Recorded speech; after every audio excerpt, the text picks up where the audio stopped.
it is exciting to see the work that so many of you are committed to doing, not just because it's a reflection of satisfying curiosity and curiosity doing good work, but it is also an affirmation of things that make Northwestern so special. I mean, Brad was already saying that this is unlike any place in the country, and that's certainly something to try to consider a triumph. A couple of months ago, I'm about 20 months into my term, and a couple of months ago, the Board of Trustees, I was before the Board of Trustees giving a presentation, that asked me to speak about my academic vision for the university. And when you're talking about soliciting an academic vision for universities complex as ours, one that's spread across 3 different campuses no less, it's not as simple as trustees actually make it out to be. And nor should it be, because we are a large, complex institution ranging from the oldest form of investment in what we now know as higher education in terms of philosophy to the cutting edge of things that I won't even dare to try to speak about, because I will actually offend somebody because it won't be the cutting edge or the cutting edge. But the fact is,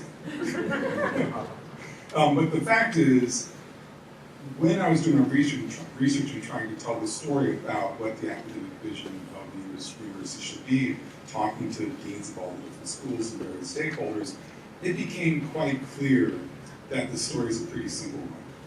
We are now, depending on the rankings, and I don't really invest much in rankings, but at the same time we invest in rankings, we are easily one of the top 25, 20 universities in the world. That's a special place to be, of course. Now, thinking of the United States context specifically, that's on the Board of Trustees where we are ranked number 10, that every university in that top group is quite similar in that they, except for MIT, which is different in its own special particular way, that we are quite similar in that we are broad, that we engage in invest in liberal arts, that we're comprehensive, and that's a good thing, that we are similar in that regard. But the trustees wanted to know, well, how are we different and special? I want to know that as well. This is a perfect example of how we are different and special. I was talking about, and Lori actually heard me say this in a small meeting, about 2 weeks before I gave the presentation, that one of the things that sets us apart is that we are truly an interdisciplinary university. Now, I promise you, every school in the top 20 says the same thing. Of course they do. I came from another university that said the same thing. And when I got here, and by the way, I've always been myself in 2 or 3 different departments. I was the interdisciplinary ideal, I thought, until I got here and discovered, oh, this is what you mean when you say interdisciplinary. It is not just taking someone, in my case, in history and African American studies and American studies, and calling that an interdisciplinary scholar, although there's some truth to that. It is about taking grand leaps, like DevSci is doing right now, that is bridging schools, not just one school and another school, but 4 different schools, how many different institutes, how many different people. That is difficult to pull off. And it is impressive when it works. And it certainly sounds like this is going to work. Because an interdisciplinary space that is not territorial is like a unicorn. And I think we may have the unicorn. Now the other reason, so that makes me feel good because when I told the Board of Trustees that we were an interdisciplinary university, it turns out I wasn't lying. That's a good thing. And I also told the Board of Trustees that what sets us apart truly is that among those top schools, the only other school that is close to us when it comes to translating or to being a school that is about theory and practice may be University of Pennsylvania. I'm perfectly happy to be in that company, and they are happy to be in our company, I should say. But that we are a school, and this is another perfect example, where theory and practice are interwoven in ways that are really exciting. And the last thing that makes you really happy is that